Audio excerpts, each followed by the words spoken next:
Selamat datang di Lonceng Ireng. Subscribe dan aktifkan loncengnya agar kau tak tertinggal cerita malam ini.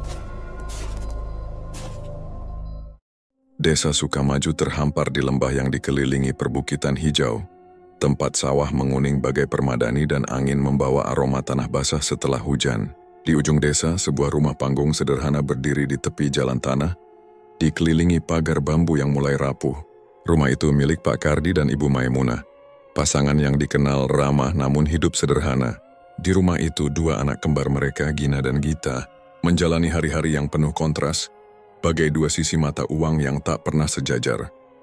20 tahun lalu, kelahiran Gina dan Gita menjadi peristiwa yang mengguncang desa. Mereka lahir sebagai kembar siam. Tubuh mereka menyatu di bagian dada. Sebuah keajaiban sekaligus kutukan bagi keluarga sederhana itu. Ibu Maimunah, yang saat itu masih muda dan penuh harap, memegang tangan Pak Kardi erat-erat saat dokter di rumah sakit kabupaten menyampaikan kabar. Operasi pemisahan mungkin bisa dilakukan, tapi risikonya besar. Salah satu anak mungkin tak akan sempurna, kata dokter dengan nada berat. Maimunah menangis, tapi Pak Kardi dengan suara teguh berkata, "Lakukan apa saja dok, asal anak-anak kami hidup." Operasi itu sukses, tapi meninggalkan bekas yang tak pernah pudar. Kita yang lebih kuat, keluar dengan wajah mulus dan tubuh sehat, bak bidadari yang turun dari langit. Gina sayangnya harus menanggung akibatnya.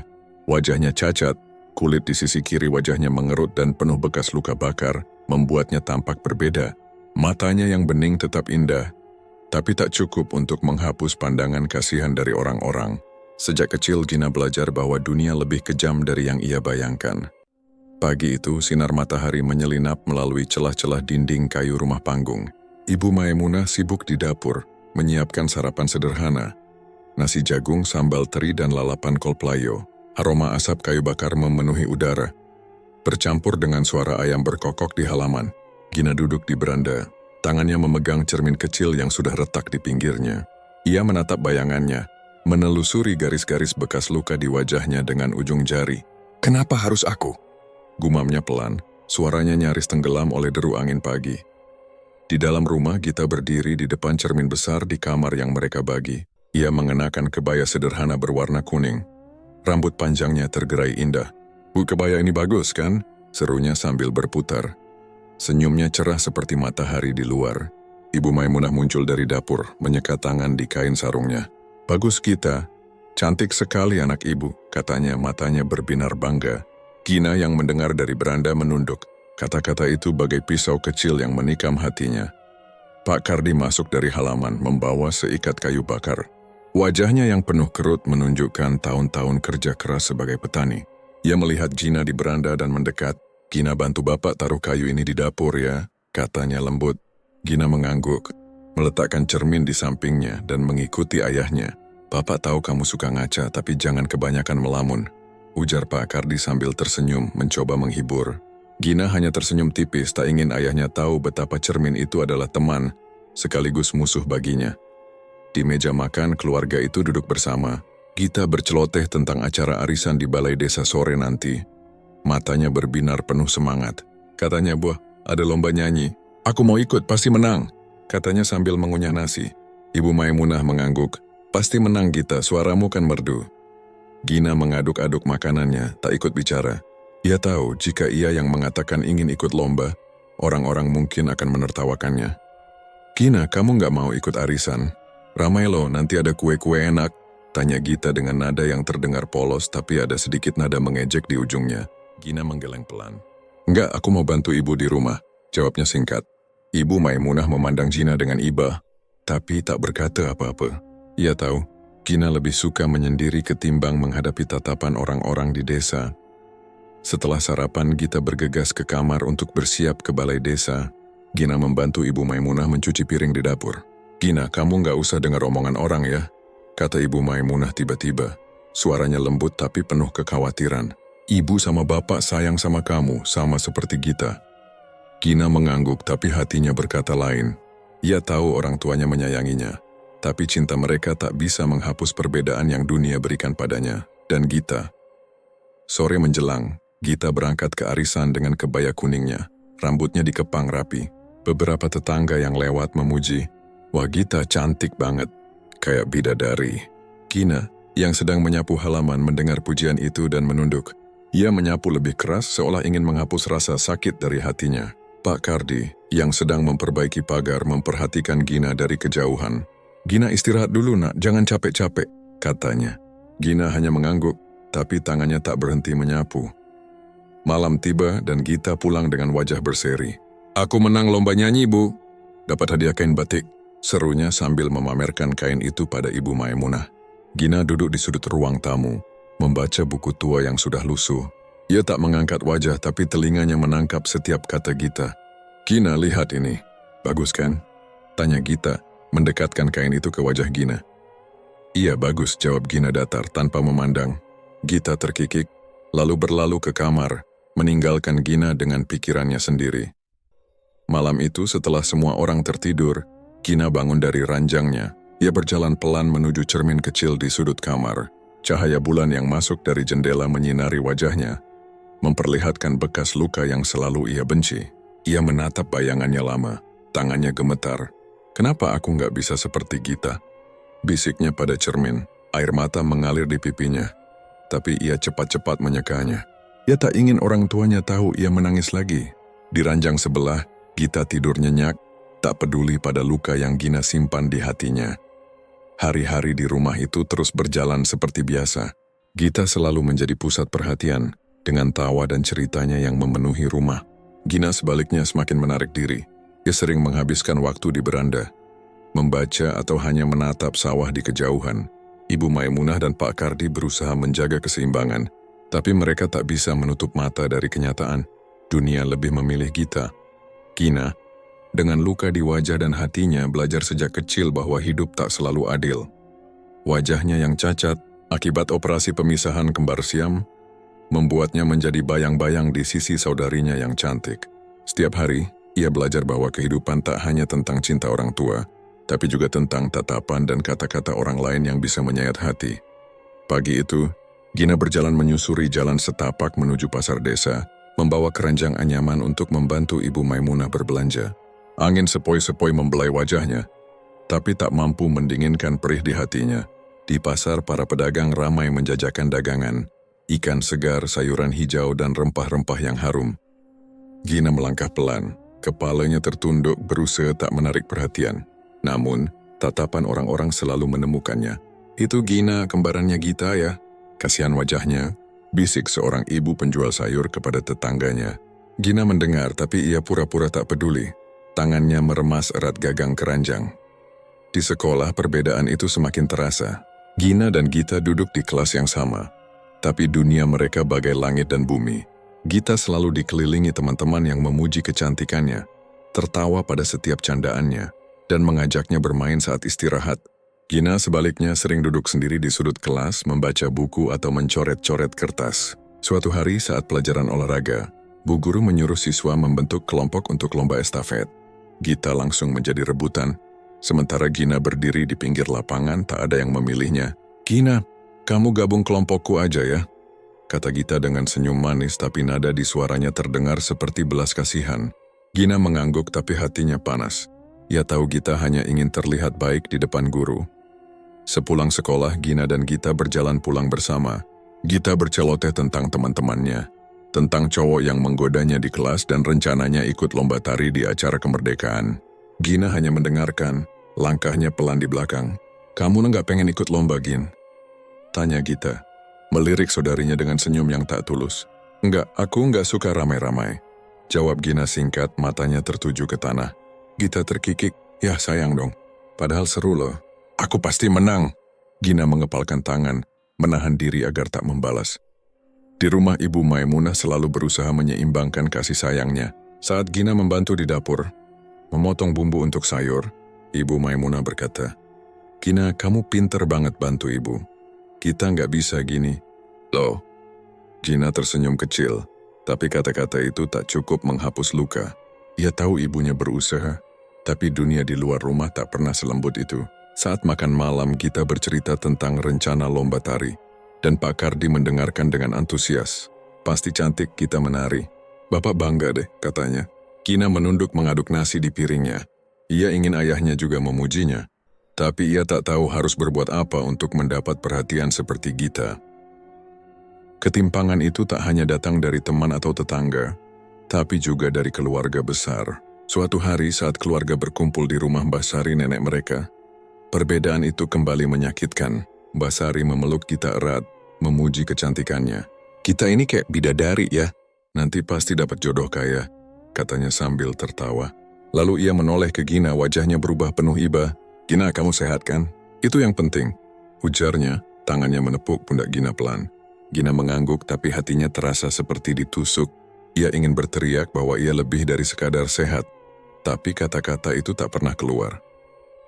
Malam itu saat Gina dan Gita berada di kamar mereka, Gita mulai bersikap seenaknya. Ibu Maimunah dan Pak Kardi sedang ke rumah tetangga untuk rapat RT. Meninggalkan mereka berdua, Gita duduk di depan cermin, menyisir rambut panjangnya, lalu melirik Gina yang sedang membaca buku. "Gina, kamu nggak bosan baca mulu? Coba deh dandan kayak aku, siapa tahu orang nggak ngejek lagi," katanya dengan nada sinis. Gina menutup bukunya, menatap Gita dengan mata dingin. "Aku nggak butuh dandan buat jadi orang lain," balasnya pelan, tapi ada getar kemarahan di suaranya. Gita tertawa kecil. "Ya terserah sih, tapi kalau aku jadi kamu, aku pasti malu keluar rumah." Gina menggigit bibir, tangannya mencengkeram buku erat-erat. Ia ingin membalas, tapi ia tahu Gita selalu menang dalam perang kata-kata. Hari-hari berlalu, dan Gina semakin merasa seperti orang asing di dunianya sendiri. Di pasar, anak-anak kecil kadang menunjuk-nunjuk wajahnya, lalu berlari sambil tertawa. Di sekolah, teman-teman Gita sering mengabaikannya, bahkan saat ia berusaha menyapa. Suatu sore saat Gina duduk di beranda rumah, seorang tetangga, Bu RT, lewat dan berkata, "Gita mana Gin? Dia nggak ikut bantu nyanyi di pengajian malam ini." Gina menggeleng, "Dia di dalam, Bu." Bu RT tersenyum lalu menambahkan, "Gita bidadari ya. Kamu apa kabar, Gin?" Nada itu terdengar tulus, tapi bagi Gina, kata-kata itu seperti pisau. Ia hanya tersenyum tipis, "Mau baik, Bu." Setelah Bu RT pergi, Gina menatap sawah di kejauhan, hatinya perih. Gina mulai menyadari bahwa dendam kecil di hatinya tumbuh setiap hari, setiap pujian untuk Gita, setiap tatapan kasihan untuknya, setiap sindiran kecil dari saudarinya, menumpuk seperti kayu kering yang menanti percikan api. Ia tak ingin membenci Gita, tapi sulit baginya untuk mencintai saudarinya yang seolah hidup di dunia berbeda. Gita dengan kecantikan dan kepercayaan dirinya, tak pernah memahami luka yang Gina rasakan. Saat malam tiba, Gina sering duduk di beranda, menatap bintang-bintang, bertanya pada dirinya sendiri, "Apa salahku sampai dunia begini kejam?" Suatu malam saat hujan gerimis membasahi desa, Gina duduk di beranda dengan cermin kecilnya. Ia menelusuri bekas luka di wajahnya. Air matanya bercampur dengan tetesan hujan. Ibu Maimunah, yang baru pulang dari pengajian, melihatnya dan mendekat. "Gina masuk nak, nanti masuk angin," katanya lembut. Tangannya menyentuh pundak Gina. Gina menoleh, matanya basah. "Bu, kenapa aku nggak bisa kayak Gita? Kenapa orang selalu bandingin kami?" Suaranya bergetar. Ibu Maimunah memeluknya erat. "Kamu istimewa, Gina. Ibu sayang kamu apa adanya." Tapi kata-kata itu meski hangat, tak bisa menghapus luka yang sudah mengakar. Hari-hari ke depan yang membawa luka bagi Gina, dengan retakan di hatinya yang semakin dalam, menemukan sedikit cahaya dalam kehadiran Rian. Di desa Sukamaju, di mana sawah hijau membentang dan burung-burung kecil berkicau di pagi hari, Rian adalah penutup luka yang tak pernah Gina duga. Anak Pak Kades yang berusia 2 tahun lebih tua darinya ini memiliki senyum hangat dan mata yang selalu penuh kebaikan. Berbeda dengan orang-orang di desa yang kerap memandang Gina dengan kasihan atau menghindarinya, Rian memperlakukannya seperti manusia biasa, bukan sekadar bayang-bayang Gita. Pertemuan pertama mereka terjadi di tepi sawah, saat Gina duduk sendiri di bawah pohon kelapa, membaca buku pinjaman dari perpustakaan sekolah. Ia sering ke sana untuk menghindari keramaian desa, tempat di mana tatapan orang membuatnya merasa kecil. Rian yang sedang memeriksa saluran irigasi untuk ayahnya, melihat Gina dan menghampirinya. "Lagi baca apa, Gin?" Tanyanya, suaranya ringan seperti angin sore. Gina terkejut, hampir menjatuhkan bukunya. "Cuma novel tua," jawabnya pelan, matanya masih tertuju pada halaman. Rian duduk di sampingnya tanpa diminta, mengintip buku itu. "Wah, novel detective?" "Karen Low, aku suka yang ada misterinya," katanya sambil tersenyum. Gina menoleh, ragu-ragu, tapi senyum Rian membuatnya merasa sedikit nyaman. Sejak hari itu mereka sering bertemu di tepi sawah. Rian dengan sifatnya yang ramah dan penuh tawa, membawa warna baru dalam hidup Gina. Mereka berbagi cerita tentang apa saja. Dari mimpi Rian ingin membangun sekolah gratis di desa hingga keluh kesah. Gina tentang pelajaran matematika yang selalu membuatnya pusing. Kamu pinter, Gin. Cuma perlu sabun colek buat bersihin otak yang kusut. Canda Rian suatu sore, membuat Gina tertawa untuk pertama kalinya dalam waktu lama. Tawa itu terasa asing tapi hangat, seperti sinar matahari setelah hujan. Rian tak pernah menyebut wajah Gina, tak pernah menyinggung bekas luka yang membuatnya minder. Ia justru sering memuji hal-hal kecil yang tak pernah orang lain perhatikan.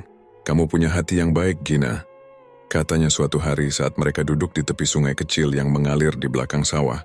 Gina sedang melempar batu kecil ke air, menciptakan riak-riak kecil. Hati baik nggak cukup buat orang suka sama aku, balas Gina. Nadanya pahit. Rian memandangnya, alisnya berkerut. Siapa bilang? Orang yang enggak lihat kebaikanmu itu yang rugi.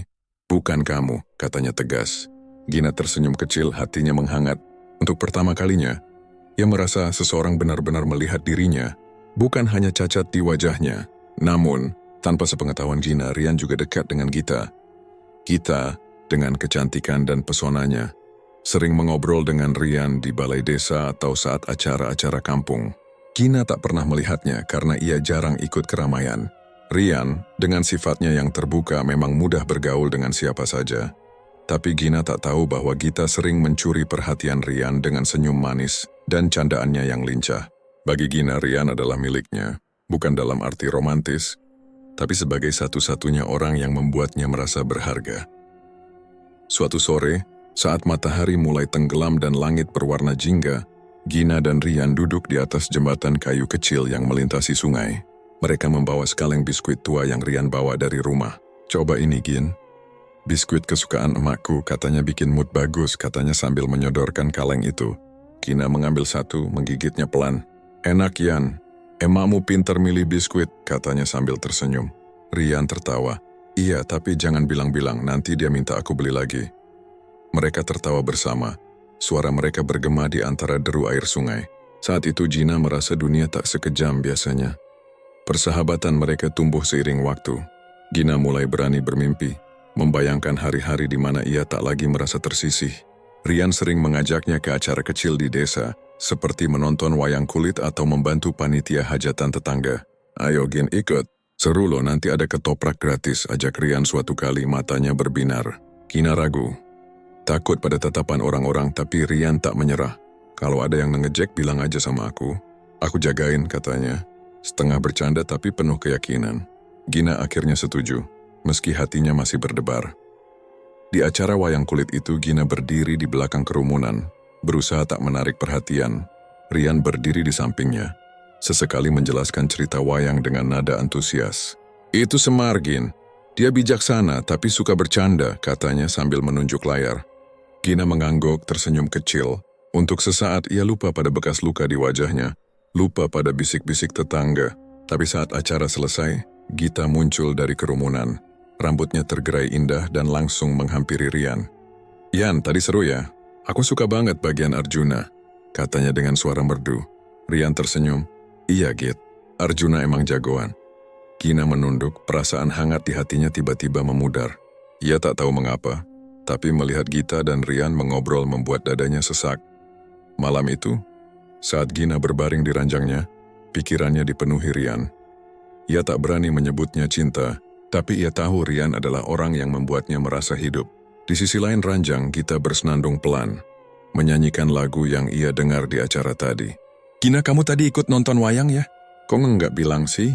Aku kira kamu cuma di rumah, katanya, nadanya terdengar polos tapi ada sedikit ejekan. Gina tak menjawab, hanya memejamkan mata. Ia tak ingin Gita tahu betapa berartinya Rian baginya. Hari-hari berikutnya, Gina dan Rian terus bertemu. Kadang mereka duduk di tepi sawah, kadang berjalan ke warung Pak Haji untuk beli es lilin. Rian sering bercerita tentang rencananya kuliah di kota, tentang ingin jadi insinyur yang bisa bantu desa. Kamu pasti bisa, Yan. Kamu kan pinter, kata Gina suatu hari, matanya penuh kagum. Rian tertawa, pinter apaan? Kalau tak ada kamu yang nemenin ngobrol, aku malas belajar.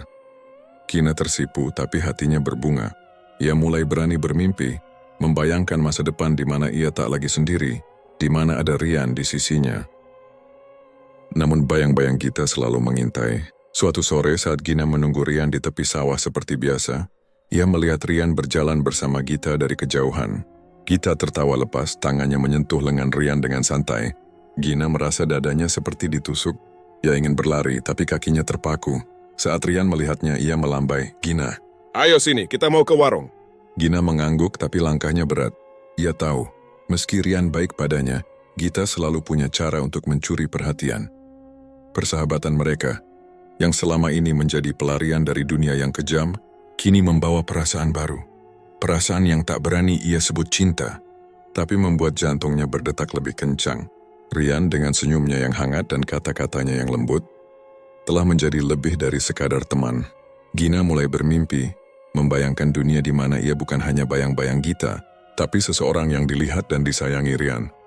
Hari itu, Gina duduk di beranda rumah panggung, tangannya memegang buku tua yang sudah lusuh, tapi pikirannya melayang ke Rian. Ia teringat sore kemarin saat mereka berjalan ke warung Pak Haji, tertawa karena Rian menirukan suara kucing tetangga yang selalu mencuri ikan. "Kamu lucu, Yan," kata Gina tanpa sadar, dan Rian hanya tersenyum, matanya berbinar. Momen itu kecil, tapi bagi Gina itu seperti permata yang ia simpan di hati. Ia mulai menyadari bahwa perasaannya pada Rian bukan lagi sekadar kagum. Ia ingin lebih. Ingin Rian melihatnya seperti ia melihat Rian, dengan hati penuh harap. Gina tahu mengungkapkan perasaan itu adalah langkah besar. Ia tak pernah punya keberanian untuk menunjukkan dirinya apa adanya. Apalagi dengan wajah yang selalu membuatnya minder. Tapi Rian berbeda. Ia tak pernah menatapnya dengan kasihan. Tak pernah memperlakukannya seperti orang lain. Mungkin dia juga suka sama aku. Gumam Gina pada dirinya sendiri meski suaranya penuh keraguan. Ia memutuskan untuk memberanikan diri. Sore itu, ia akan menemui Rian di tempat favorit mereka, di bawah pohon kelapa besar di tepi sawah, tempat mereka sering mengobrol hingga matahari tenggelam. Gina menghabiskan pagi itu dengan gelisah. Ia berdiri di depan cermin kecil di kamarnya, menelusuri bekas luka di wajahnya dengan jari gemetar. "Apa dia bisa suka sama aku yang begini?" bisiknya, matanya memandang bayangannya dengan penuh keraguan. Tapi ia menggeleng, mencoba menyingkirkan pikiran buruk itu. Ia mengenakan baju kesukaannya, sebuah tunik sederhana berwarna biru muda yang Ibu Maimunah jahitkan untuknya. "Kamu cantik, Gina," kata ibunya pagi itu saat melihatnya berdandan. Gina tersenyum kecil tapi hatinya masih berdebar. Ia ingin percaya tapi dunia telah mengajarkannya untuk selalu ragu. Sore tiba dan Gina berjalan menuju pohon kelapa dengan langkah pelan. Jantungnya berdegup kencang, tangannya berkeringat. Ia sudah menyiapkan kata-kata di kepalanya meski sederhana. "Yan, aku suka sama kamu. Apa kamu juga suka sama aku?" Kata-kata itu terdengar polos tapi baginya, itu adalah keberanian terbesar yang pernah ia kumpulkan. Sawah di sekitarnya tampak tenang, burung-burung kecil berkicau dan angin membawa aroma tanah basah. Gina merasa dunia sedang memberinya kesempatan, seolah alam mendukung langkahnya. Tapi saat ia mendekati pohon kelapa, langkahnya terhenti. Di bawah pohon itu ia melihat Rian berdiri bersama Gita. Gita dengan rambut panjangnya yang berkilau di bawah sinar matahari, tersenyum lebar. Rian memegang tangannya, wajahnya penuh kelembutan yang Gina kenal, tapi kali ini ditujukan pada Gita. Gina bersembunyi di balik semak, tubuhnya gemetar. Ia ingin berlari, tapi kakinya terpaku. Ia mendengar suara Rian, lembut tapi jelas, "Gita, aku suka sama kamu.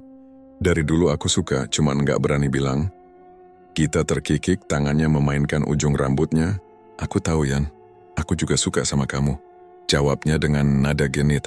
Gina merasa dadanya seperti dihantam batu besar. Dunia yang tadi terasa penuh harap kini runtuh dalam sekejap. Gita melirik ke arah semak tempat Gina bersembunyi. Matanya tajam, seolah tahu Gina ada di sana. Senyumnya berubah menjadi senyum menang, penuh ejekan yang tak terucapkan. Gina merasa jantungnya terhenti. Ia ingin berteriak, ingin lari ke hadapan mereka dan mengatakan bahwa Rian adalah miliknya, bahwa ia yang selalu ada untuk Rian. Tapi ia tak bisa. Air mata mulai mengalir di pipinya, tapi ia menahannya, tak ingin Gita melihat kelemahannya. Dengan langkah gontai ia berbalik dan berlari menuju rumah, tak peduli pada ranting-ranting yang mencakar lengannya. Sampai di rumah, Gina langsung masuk ke kamar dan mengunci pintu. Ia terduduk di lantai, menangis terseduh-seduh. Mengapa selalu Gita? Jerit hatinya. Suaranya tercekat di tenggorokan. Ia memukul lantai kayu. Rasa sakit di tangannya tak sebanding dengan luka di hatinya. Gambar Rian dan Gita terus berputar di kepalanya, seperti pisau yang terus menusuk. Ia teringat setiap momen bersama Rian, setiap tawa, setiap obrolan, dan kini ia tahu itu semua tak berarti apa-apa. Rian, satu-satunya orang yang membuatnya merasa berharga, telah memilih Gita seperti semua orang di dunia ini. Malam itu, saat Ibu Maimunah dan Pak Kardi makan malam, Gina tak keluar kamar. Ibu Maimunah mengetuk pintu, suaranya lembut. "Gina, makan dulu nak, kenapa ngurung diri?" Gina hanya menjawab pelan, "Aku nggak lapar, Bu." Ia mendengar langkah ibunya menjauh, tapi tak ada keberanian untuk menceritakan apa yang ia rasakan. Di ranjang sebelah, Gita masuk dengan wajah berseri bersenandung lagu ceria. "Gina, kamu kenapa sih? Tadi aku lihat kamu di sawah loh," katanya dengan nada pura-pura polos. Gina tak menjawab, hanya menarik selimut menutupi wajahnya. Gita terkikik, "Ya Tuhan, Gin, nggak usah lebay gitu. Hidup itu nggak cuma soal muka, tahu." Kata-kata itu meski terdengar ringan, terasa seperti tamparan bagi Gina. Hari-hari setelah itu, Gina menjauh dari Rian. Ia tak lagi pergi ke tepi sawah, tak lagi menunggu di jembatan kayu. Rian beberapa kali mencoba menghampirinya. Bertanya kenapa ia menghilang. "Gina, kamu kenapa? Aku kangen ngobrol sama kamu," katanya suatu sore di depan rumah. Gina hanya menggeleng, "Aku sibuk, Yan." Ia berbalik, tak ingin Rian melihat air mata yang hampir tumpah. Rasa cemburu dan sakit hati membakarnya setiap kali melihat Rian dan Gita bersama di desa, tertawa atau berjalan berdua. Gita, dengan kepiawaiannya, selalu memamerkan kedekatannya dengan Rian di depan Gina, seolah ingin memastikan Gina tahu tempatnya. Api dendam yang kian membara di hati Gina menunggu saat untuk meledak, menemukan pemicunya pada hari pernikahan Rian dan Gita. Desa Sukamaju berubah menjadi lautan warna dan suara, dengan lampu-lampu kecil menghias balai desa, dan aroma masakan menguar dari dapur-dapur tetangga. Hari itu seluruh desa berkumpul untuk merayakan pernikahan Rian, anak Pak Kades yang disegani, dengan Gita, gadis yang dianggap bidadari desa. Bagi Gina, hari itu bukan perayaan, melainkan pengingat pahit bahwa dunia selalu memilih Gita, meninggalkannya dalam bayang-bayang kesedihan yang tak pernah usai. Pagi itu, rumah panggung Pak Kardi penuh dengan keramaian. Tetangga datang silih berganti, membawa piring-piring berisi makanan untuk membantu persiapan. Ibu Maimunah sibuk mengatur hidangan, wajahnya penuh senyum meski keringat membasahi keningnya. "Gina, tolong ambilkan kain lap di dapur ya," pintanya sambil mengaduk kuah opor. Gina mengangguk, berjalan dengan kepala tertunduk, berusaha menghindari tatapan tetangga yang sibuk memuji Gita. Di kamar, Gita sedang dirias oleh beberapa sepupu. Gaun putihnya berkilau di bawah sinar lampu. "Git, kamu cantik banget. Kayak artis," seru salah satu sepupu. Membuat Gita tersenyum lebar. Gina yang lewat di depan kamar mendengar pujian itu dan merasa dadanya sesak. Ia cepat-cepat berlalu, tak ingin Gita melihat air mata yang mulai menggenang. Di balai desa, tempat akad nikah digelar, suasana semakin meriah. Karpet merah digelar, bunga-bunga melati menghias pelaminan, dan alunan musik dangdut menggema dari speaker tua. Gina duduk di sudut ruangan, di bangku paling belakang tangannya mencengkeram ujung kain sarungnya. Ia mengenakan baju sederhana berwarna abu-abu, pilihan yang disengaja agar tak menarik perhatian, tapi tatapan orang-orang tetap menemukannya. "Itu Gina ya?" "Kasian, kembarannya Gita, tapi beda banget nasibnya," bisik seorang ibu kepada tetangganya. Gina pura-pura tak dengar, tapi setiap kata itu seperti jarum yang menusuk hatinya. Saat akad dimulai, semua mata tertuju pada Gita dan Rian. Gita, dengan gaun putih yang menjuntai dan mahkota bunga di kepalanya, tampak seperti putri dari dongeng.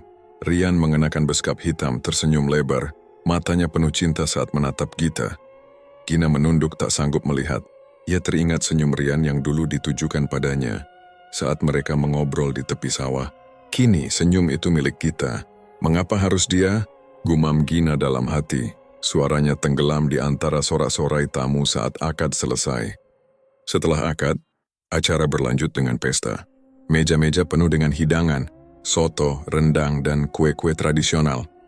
Gita dan Rian duduk di pelaminan, menerima ucapan selamat dari tamu. Gina tetap di sudut menolak ajakan Ibu Maimunah untuk ikut ke depan. Gina, ayo foto bareng kita.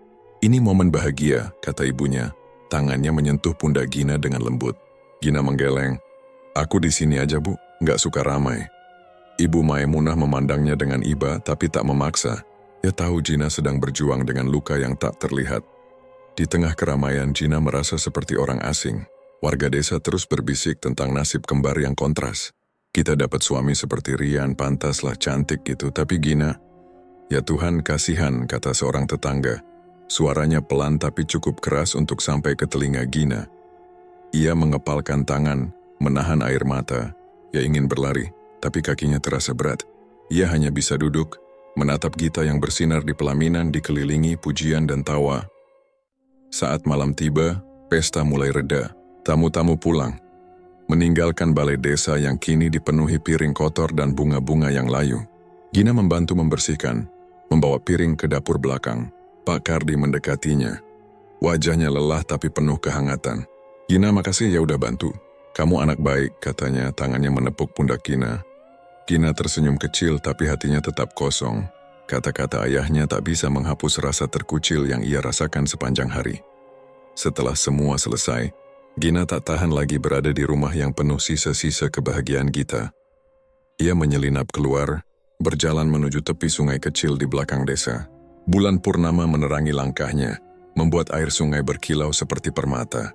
Gina duduk di batu besar, menarik lutut ke dada dan akhirnya menangis. Aku nggak mau hidup begini, ratapnya, suaranya tersendat.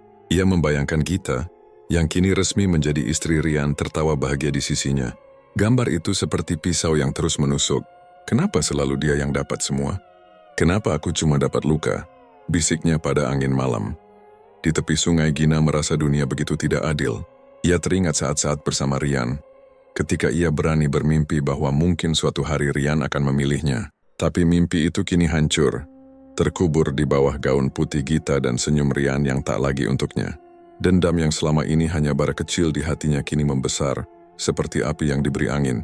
Ia tak tahu bagaimana cara menghentikannya, tapi ia tahu satu hal. Ia tak bisa terus hidup sebagai bayang-bayang Gita. Malam itu, saat Gina kembali ke rumah, Gita masih terjaga, duduk di beranda dengan gaun pengantin yang sudah dilepas. Gina, kamu tadi kemana? Aku cariin loh, katanya dengan nada manis yang terdengar palsu. Gina tak menjawab, hanya melangkah masuk ke kamar. Gita mengikuti, berdiri di ambang pintu. Kamu nggak senang ya aku nikah sama Rian? Aku tahu kamu suka dia, katanya nadanya penuh ejekan. Gina menoleh, matanya penuh kemarahan. Kamu nggak tahu apa-apa, Gita, balasnya dingin, lalu menutup pintu kamar. Di dalam, ia terduduk di lantai menangis lagi, tapi kali ini air matanya bercampur dengan kemarahan yang tak terucapkan. Lampion-lampion kertas berwarna merah dan kuning digantung di sepanjang jalan tanah, mengayun pelan ditiup angin sore. Aroma nasi kuning dan ayam panggang memenuhi udara, bercampur dengan suara gamelan yang mengalun dari balai desa. Warga berbondong-bondong menuju rumah Pak Kardi, tempat acara akad nikah Rian dan Gita digelar, dengan senyum dan pakaian terbaik mereka. Namun di tengah keramaian itu, Gina merasa seperti hantu yang tak diundang, terkucil di dunia yang seolah hanya milik Gita. Pagi itu dimulai dengan hiruk-pikuk persiapan. Ibu Maimunah sibuk di dapur, mengatur para tetangga yang membantu memasak untuk ratusan tamu. Pak Kardi, dengan kemeja batik terbaiknya, berjalan mondar-mandir memastikan tenda dan kursi tersusun rapi. Gita, bintang acara itu, berada di kamar, dikelilingi penata rias dan beberapa teman dekatnya yang tak henti memuji. Gita, kamu cantik banget, kayak putri raja, kata salah satu temannya. Membuat Gita tersenyum lebar sambil memandang bayangannya di cermin. Gaun putih sederhana yang dikenakannya memeluk tubuhnya dengan sempurna. Mahkota bunga di kepalanya menambah pesonanya. Gina, yang diminta membantu mengambilkan air untuk penata rias, berdiri di ambang pintu kamar, memandang saudarinya dengan mata kosong. Ia ingin pergi, tapi kakinya terasa berat. Gina, tolong ambilkan kain lap di dapur ya, kata Gita tanpa menoleh. Nadanya ringan tapi ada sedikit perintah di dalamnya. Gina mengangguk, berbalik tanpa berkata apa-apa. Saat ia berjalan ke dapur, ia mendengar bisik-bisik tetangga yang sedang memotong sayuran. Kita itu beruntung ya, dapat Rian anak Pak Kades. Gina, kasihan sih, mana mungkin ada yang mau sama dia, ujar salah seorang dengan nada pelan, tapi cukup keras untuk sampai ke telinga Gina. Ia mengepalkan tangan, menahan air mata yang mulai menggenang. Ia sudah terbiasa dengan kata-kata seperti itu, tapi hari ini, di tengah kebahagiaan Gita, kata-kata itu terasa lebih menyakitkan. Acara akad nikah dimulai tengah hari. Di bawah tenda beratap terpal biru, Rian berdiri gagah dengan beskap hitam, senyumnya cerah meski ada sedikit gugup di matanya. Gita duduk di sampingnya, wajahnya bersinar di bawah riasan tipis. Pak Kades ayah Rian memimpin prosesi dengan khidmat. Suaranya lantang saat mengucapkan ijab kabul. Warga bersorak, beberapa menaburkan beras kuning sebagai tanda doa. Gina duduk di sudut tenda, di barisan belakang, dekat meja makanan yang belum disentuh. Ia mengenakan kebaya sederhana berwarna abu-abu, pilihan Ibu Maimunah yang katanya cocok untuk Gina, tapi tak ada yang memuji Gina hari itu. Tatapan orang-orang tertuju pada Gita, dan jika ada yang melihat Gina itu hanya tatapan iba yang ia benci.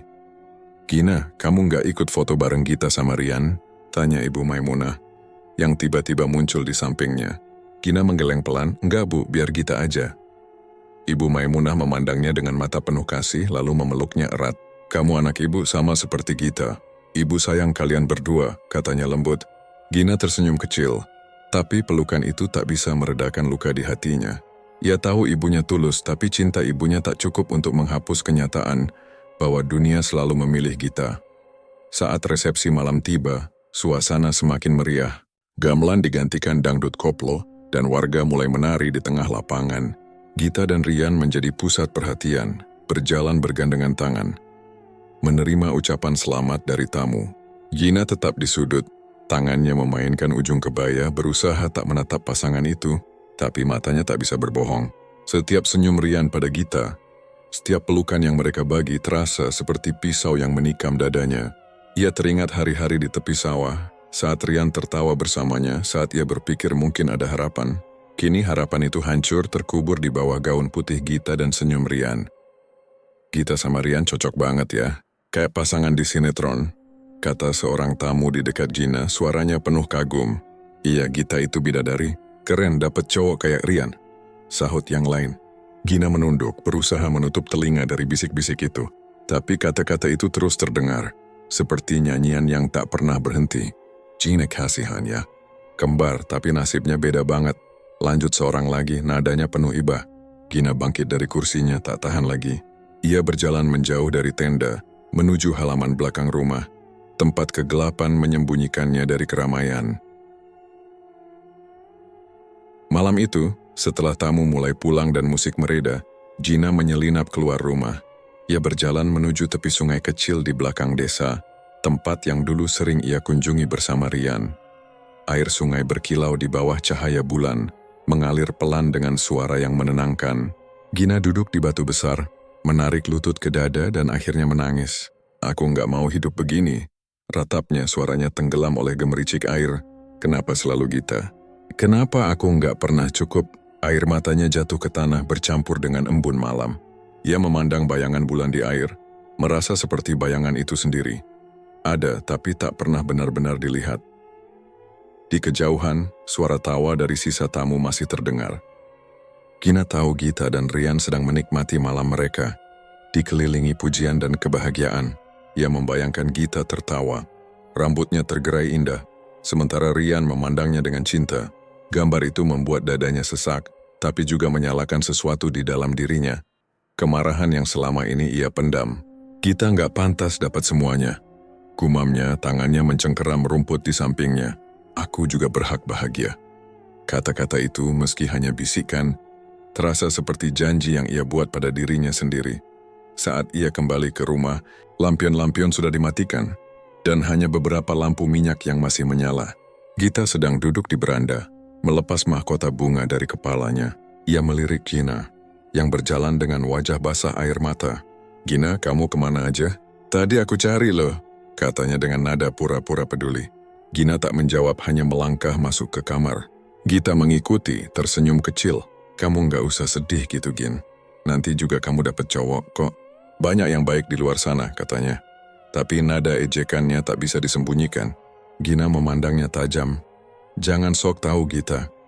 Gita terkikik lalu berbalik meninggalkan Gina dengan amarah yang kian membesar. Di ranjangnya malam itu Gina tak bisa tidur. Gambar Rian dan Gita terus berputar di kepalanya, seperti film yang diputar ulang tanpa henti. Ia memeluk bantal mencoba menahan air mata, tapi luka di hatinya terlalu dalam.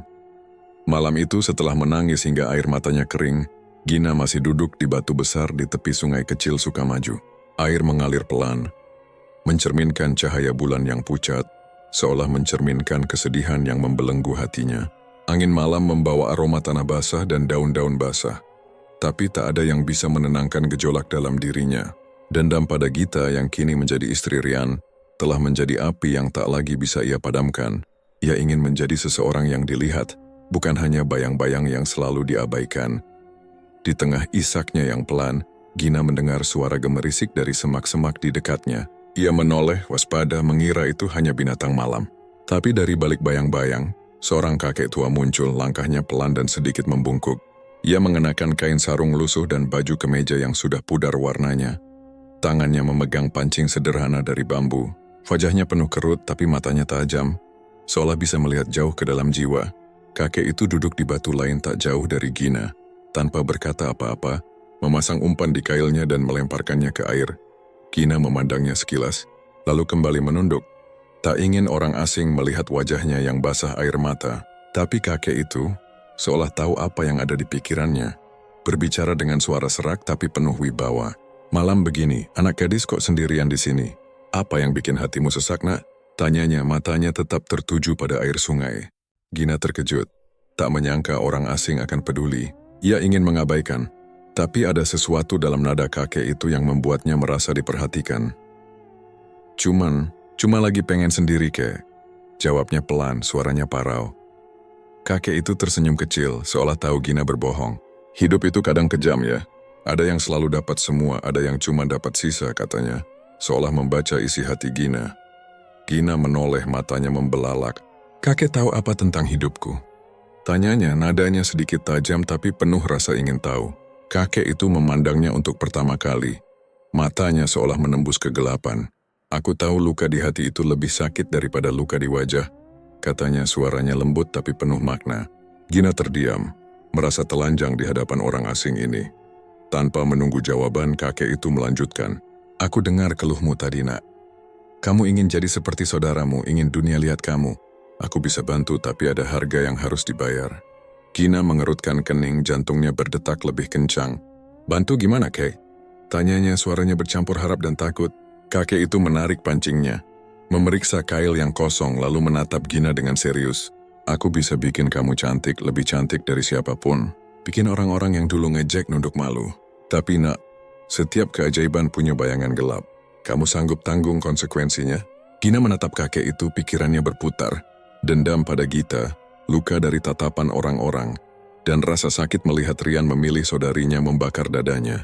Ia tak peduli apa konsekuensinya. Ia hanya ingin bebas dari bayang-bayang Gita. Aku sanggup, kek.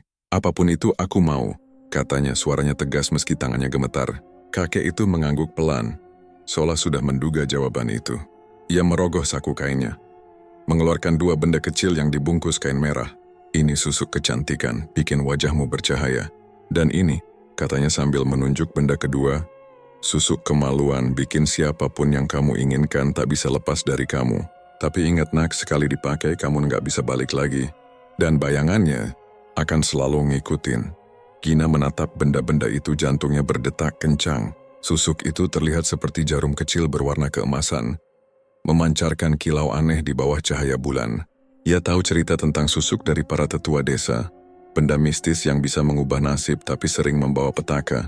Tapi luka di hatinya lebih kuat daripada rasa takut. Aku nggak peduli, kek. Aku cuma mau mereka lihat aku, bukan Gita, katanya, suaranya penuh dendam.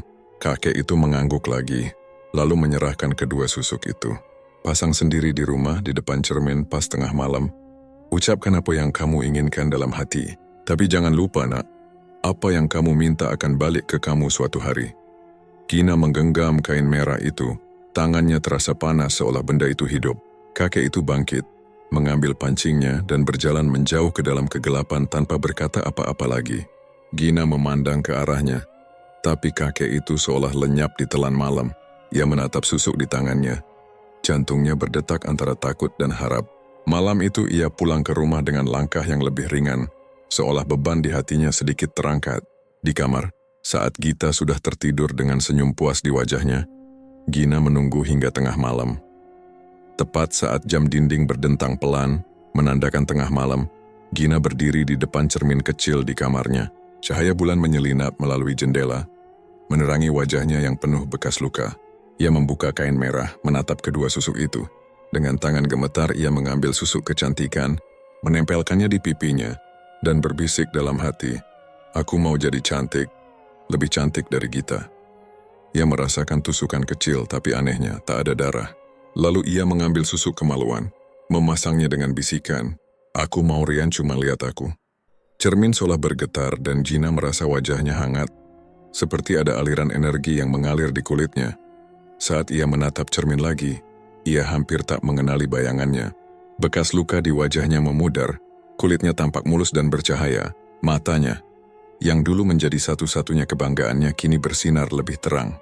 Ia tersenyum dan untuk pertama kali ia merasa cantik. "Ini aku," bisiknya. Tangannya menyentuh wajahnya dengan takjub.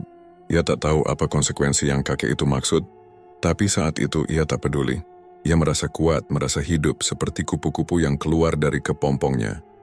Pagi harinya saat Gina keluar dari kamar, Ibu Maimunah yang sedang menyapu halaman memandangnya dengan kaget. "Gina, kamu? Kenapa wajahmu beda?" Tanyanya, suaranya penuh kebingungan. Gina tersenyum. "Cuma dandan, Bu, nggak biasa ya?" Ibu Maimunah mengangguk ragu, tapi tak bertanya lebih lanjut. Gita yang baru bangun melirik Gina dengan alis terangkat. "Wah Gina, dandan apa sih? Kok beda banget," katanya. Nadanya penuh curiga. Gina hanya tersenyum kecil, tak menjawab. Di dalam hatinya ia merasa kemenangan kecil. Untuk pertama kali ia merasa punya kuasa atas Gita. Gina melangkah keluar rumah, menuju pasar desa dengan percaya diri baru. Tetangga-tetangga yang biasanya berbisik iba kini memandangnya dengan kagum. "Itu Gina ya? Kok cantik banget sekarang," kata seorang pedagang sayur. Suaranya penuh takjub. Gina tersenyum, menikmati setiap tatapan itu. Tapi di sudut hatinya, ada suara kecil yang berbisik, mengingatkan kata-kata kakek tua itu tentang bayangan gelap. Ia mengabaikannya, terlalu larut dalam euforia perubahan. Wajahnya yang kini mulus dan memukau, membuat kepala-kepala berpaling, bukan lagi dengan tatapan iba, melainkan kagum. Tetangga yang dulu berbisik tentang nasibnya kini memuji. Dan untuk pertama kalinya Gina merasa dunia akhirnya melihatnya. Namun di balik kilau itu ada harga yang mulai terasa, meski Gina berusaha mengabaikannya. Rian dan Gita, yang baru kembali dari bulan madu, kini tinggal sementara di rumah panggung Pak Kardi sambil menunggu rumah mereka sendiri selesai dibangun. Kehadiran mereka di rumah membuat Gina semakin sering bertemu Rian, dan susuk kecantikan yang ia pakai bekerja dengan sempurna. Setiap kali Gina lewat, Rian tak bisa menahan diri untuk menoleh. Matanya yang dulu penuh kelembutan untuk Gita, kini tertuju pada Gina seolah ada magnet tak terlihat yang menariknya. Gina menyadari ini, dan meski hatinya masih menyimpan luka karena pengkhianatan Rian di masa lalu, ia menikmati kemenangan kecil ini. Setiap tatapan Rian terasa seperti balasan atas tahun-tahun ia diabaikan. Pagi itu di dapur Gina membantu Ibu Maimunah menyiapkan sarapan. Ia mengenakan baju sederhana, tapi wajahnya yang kini bersinar membuatnya tampak berbeda. Rian masuk, membawa sekeranjang sayuran dari pasar. "Wah Gina, kamu bantu ibu ya? Rajin banget," katanya senyumnya lebar. Gina tersenyum kecil. "Biasa aja Yan, cuma motong bawang." Rian tertawa, matanya tak lepas dari wajah Gina. Gita yang sedang menyapu di ruang tamu, mendengar suara mereka dan melirik dengan alis berkerut. "Rian, tolong taruh sayurannya di dapur, jangan cuma ngobrol," katanya nadanya tajam. Rian mengangguk, tapi tatapannya pada Gina tak bisa disembunyikan. Hari-hari berlalu dan ketegangan di rumah semakin terasa. Gita mulai curiga dengan perubahan sikap Rian. Rumah tangga mereka, yang seharusnya masih dipenuhi kehangatan pasca bulan madu, mulai dipenuhi pertengkaran kecil. "Kamu kenapa sih, Yan? Kok sekarang jarang ngomong sama aku?" tanya Gita suatu malam. Saat mereka berdua di kamar, Rian menghela napas. "Nggak apa-apa, Git, aku cuma capek." Tapi Gita tak bodoh. Ia tahu mata Rian sering mengikuti Gina, dan kecantikan baru Gina membuatnya gelisah. "Jangan bilang kamu naksir Gina sekarang," katanya setengah bercanda tapi matanya penuh curiga. Rian hanya menggeleng, tapi wajahnya tak bisa berbohong. Gina di sisi lain menikmati perhatian Rian. Setiap kali ia melewati ruang tamu dan Rian menoleh, ia merasa ada kepuasan yang tak pernah ia rasakan sebelumnya. Akhirnya kamu lihat aku, Yan. Gumamnya dalam hati, senyum kecil muncul di bibirnya. Tapi kepuasan itu tak sepenuhnya murni. Di baliknya, ada dendam yang masih membara. Dendam pada Gita yang selalu mengambil semua yang ia inginkan, termasuk Rian. Gina tahu apa yang ia lakukan salah, tapi susuk itu memberinya kuasa yang terlalu menggoda untuk diabaikan. Namun kuasa itu datang dengan bayangan gelap. Malam-malam sepi di rumah panggung mulai terasa berbeda bagi Gina. Saat ia berbaring di ranjang, kadang ia mendengar suara-suara aneh, seperti bisikan pelan yang tak jelas dari sudut kamar. Siapa itu? Katanya suatu malam, duduk tegak dengan jantung berdegup kencang. Kamarnya gelap, hanya diterangi lampu minyak kecil. Tapi ia merasa ada sesuatu yang mengintai dari bayang-bayang. Ia menyalakan lampu. Tapi tak ada apa-apa, hanya bayangannya sendiri di cermin kecil. Tapi cermin itu seolah memandangnya balik, membuat bulu kuduknya merinding. Pagi berikutnya, Gina mencoba mengabaikan perasaan itu. Ia pergi ke pasar seperti biasa. Tapi tatapan kagum dari warga kini bercampur dengan bisik-bisik aneh. Gina kok bisa cantik gitu ya? Apa dia pakai sesuatu? Kata seorang pedagang kepada tetangganya. Gina mendengar, tapi hanya tersenyum berpura-pura tak peduli. Di rumah, ketegangan antara Gita dan Rian semakin memuncak. Suatu sore saat Gina sedang menyapu halaman, ia mendengar suara mereka bertengkar di dalam. "Kamu berubah, Yan. Dulu kamu nggak gini," teriak Gita, suaranya penuh frustrasi. "Kamu yang selalu curiga, Git. Aku nggak ngapa-ngapain." Balas Rian, nadanya tak kalah keras. Gina berhenti menyapu, mendengarkan dengan hati yang bercampur puas dan bersalah. Malam itu saat Ibu Maimunah dan Pak Kardi pergi ke rapat desa, rumah terasa lebih sunyi. Gina duduk di beranda, memandang bintang-bintang. Ketika Rian keluar dan duduk di sampingnya, "Gina, kamu kenapa sih sekarang beda banget, nggak kayak Gina yang dulu?" katanya. Suaranya penuh kagum tapi juga bingung. Gina tersenyum. "Mungkin aku cuma lagi pengen berubah, Yan." Rian memandangnya lama, matanya tak bisa lepas. "Kamu cantik, Gin, beneran," katanya pelan. Gina merasa jantungnya berdegup kencang, tapi ada suara kecil di kepalanya yang berbisik, "Hati-hati, ini bukan kamu." Malam semakin larut, dan Gina mulai merasakan kutukan susuk itu lebih jelas. Saat ia masuk ke kamar, ia mendengar suara tawa pelan, seperti suara anak kecil, dari sudut ruangan. Gita yang sedang tidur di ranjang sebelah tak terganggu. Gina memandang cermin, dan untuk sesaat ia melihat bayangannya bergerak sendiri. Seperti tersenyum padanya dengan cara yang mengerikan. Ia menjatuhkan cermin, napasnya tersengal. "Ini cuma perasaan," katanya pada diri sendiri, tapi tangannya gemetar.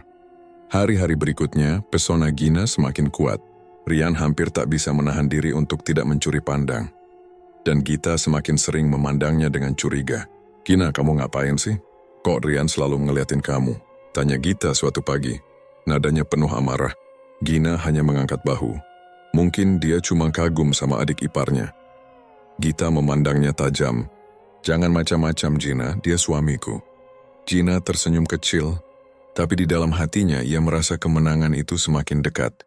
Tapi setiap malam, bayang-bayang itu kembali. Suara-suara aneh seperti langkah kaki di atap atau bisikan di telinganya, membuat Gina tak bisa tidur nyenyak. Ia mulai merasa ada sesuatu yang mengikuti, seperti bayangan yang tak pernah pergi. "Ini cuma pikiranku," katanya, mencoba meyakinkan diri. Malam itu terasa lebih gelap dari biasanya.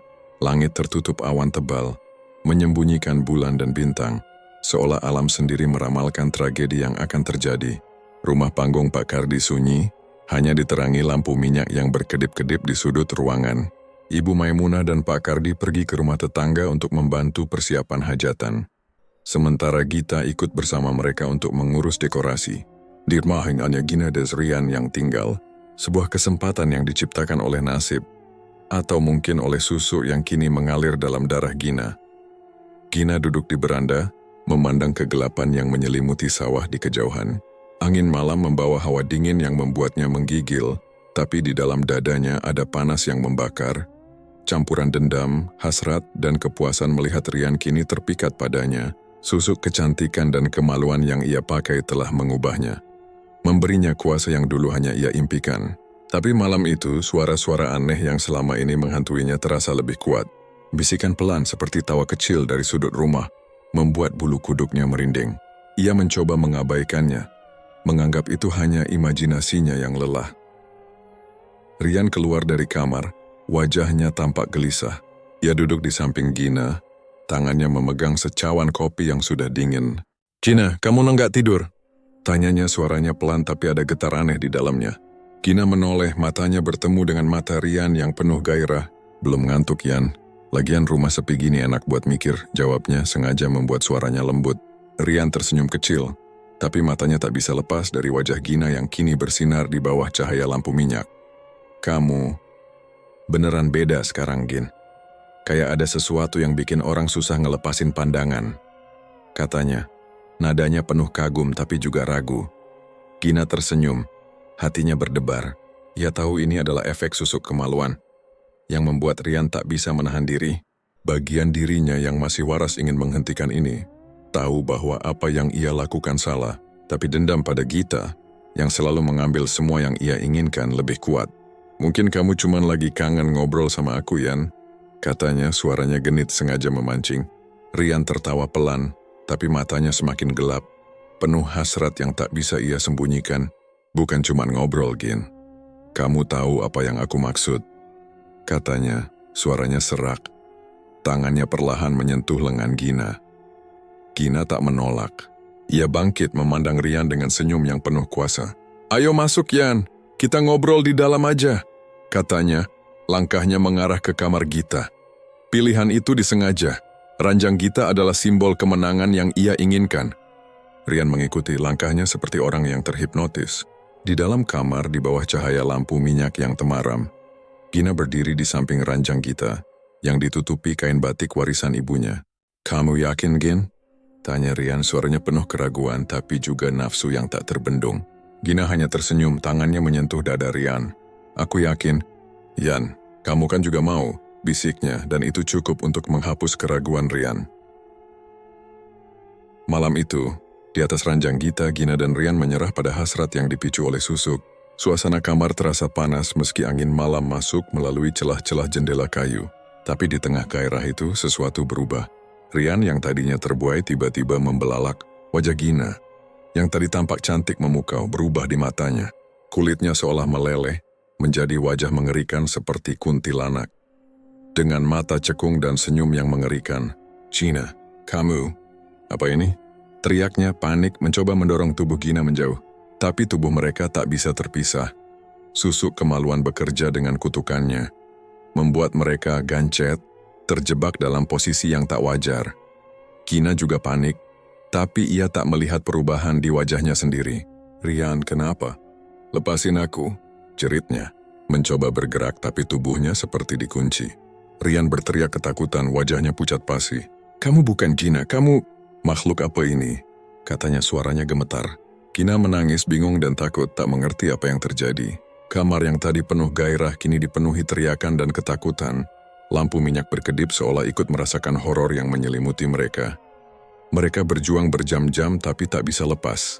Gina merasa ada hawa dingin yang merayap di punggungnya, seperti bayangan yang dulu ia dengar di malam-malam sepi. Suara bisikan itu kembali, kini lebih jelas seperti tawa jahat yang bergema di kepalanya. "Kamu minta ini, nak," kata suara itu mengingatkannya pada kakek tua di tepi sungai. Gina menangis, menyadari kutukan susuk itu kini menunjukkan wajah aslinya. Rian, yang masih panik, terus berusaha melepaskan diri, tapi setiap gerakan hanya menambah rasa sakit. Di tengah kepanikan mereka, pintu rumah terbuka.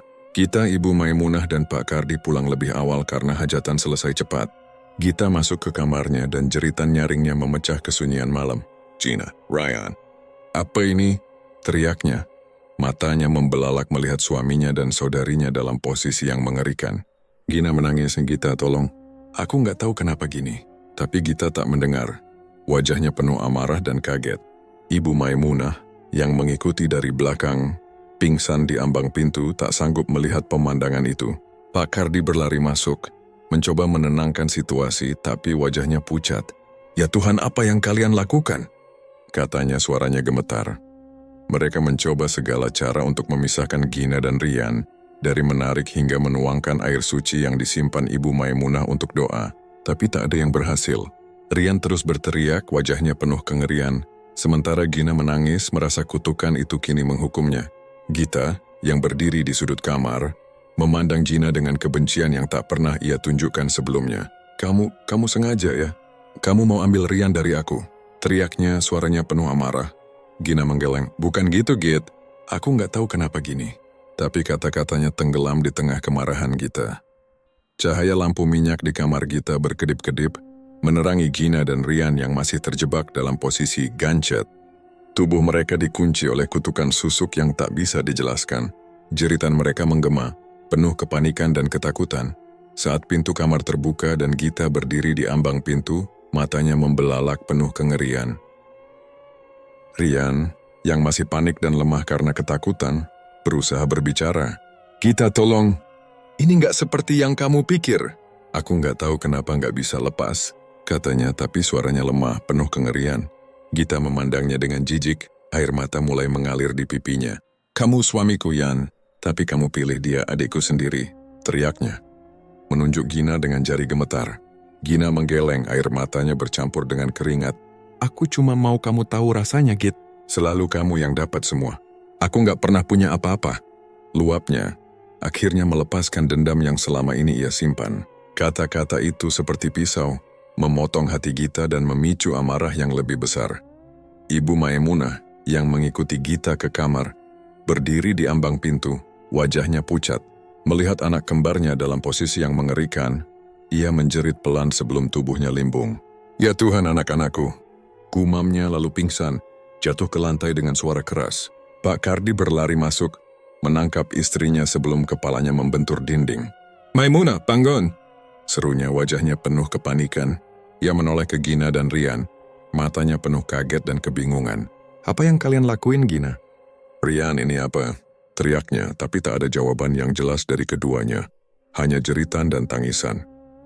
Warga yang mendengar keributan mulai berdatangan, mengintip dari jendela dan pintu rumah panggung. Bisik-bisik mereka terdengar, penuh kengerian dan kebingungan. Itu Gina sama Rian. Ganjet ya? Astagfirullah, apa ini? Kata seorang tetangga, suaranya gemetar. Pak Kardi berusaha menenangkan situasi, meminta warga menjauh, tapi suasana semakin kacau. Gina dan Rian masih terjebak. Tubuh mereka seolah direkatkan oleh kekuatan gaib yang tak bisa dijelaskan. Setiap usaha untuk menarik mereka hanya menambah rasa sakit, membuat Rian semakin lemah, dan Gina semakin putus asa. 7 jam berlalu, dan matahari mulai terbit, melemparkan sinar pucat ke dalam kamar. Gina dan Rian masih tak bisa terpisah, keringat dan air mata membasahi wajah mereka. Gita yang awalnya hanya memaki, kini duduk di sudut kamar, matanya kosong tapi penuh amarah. Kamu nggak akan pernah menang, Gina. Kamu cuma sampah yang iri sama aku. Katanya dingin, suaranya seperti racun. Gina yang sudah lelah menangis membalas dengan suara lemah tapi penuh dendam. Kamu yang selalu ambil semua, Git.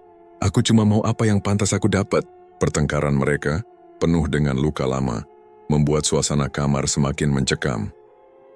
Pak Kardi, yang kembali setelah membawa Ibu Maimunah ke kamar lain, mencoba mencari solusi.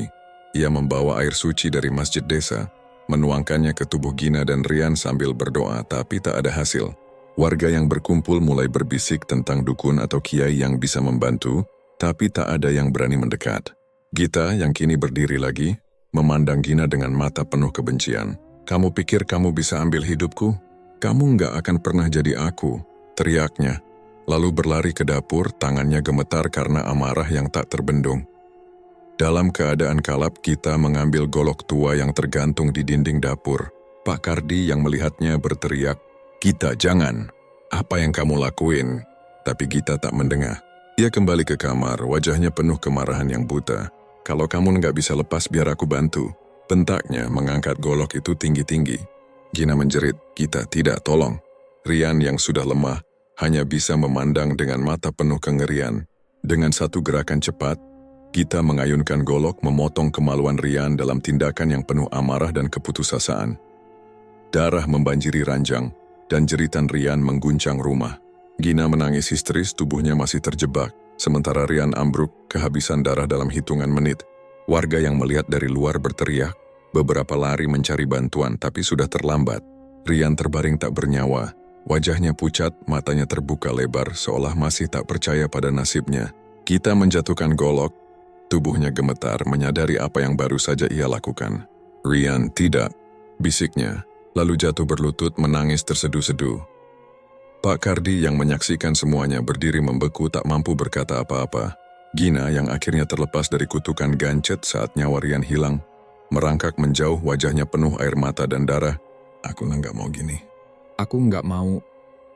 Ratapnya tapi suaranya tenggelam di tengah kekacauan. Warga yang berkumpul mulai menyerbu masuk. Beberapa menahan Gita yang masih terduduk di lantai. Golok berdarah di sampingnya. Gita, kamu gila! Kamu bunuh suamimu, teriak seorang tetangga. Suaranya penuh kengerian. Hari itu polisi dari kota datang, dipanggil oleh Pak Kades yang tak bisa menahan air mata melihat anaknya meninggal. Gita, dengan wajah kosong dan tangan diborgol dibawa pergi ke penjara. Ia tak melawan, hanya menatap Gina dengan mata penuh kebencian sebelum pergi. Gina yang duduk di sudut kamar, mulai kehilangan kewarasannya. Bisikan-bisikan yang dulu hanya mengganggu kini menjadi jeritan di kepalanya, seperti tawa kakek tua di tepi sungai yang menghantuinya. Kamu minta ini nak, kata suara itu berulang-ulang, membuatnya menjerit dan memukul kepalanya sendiri. Ibu Maimunah, yang sadar setelah beberapa jam tak sanggup menghadapi kenyataan, ia menangis di pelukan Pak Kardi, menyalahkan diri sendiri atas kehancuran keluarganya. Gina yang kini gila, dibawa ke rumah sakit jiwa di kota, di mana ia terus berbicara pada cermin, memanggil nama Rian dan meminta maaf pada bayangan yang tak pernah menjawab. Desa Sukamaju yang dulu damai kini ditinggal duka abadi. Rumah panggung Pak Kardi menjadi sepi, hanya dihuni oleh tangisan dan kenangan tentang dua anak kembar yang nasibnya berakhir tragis.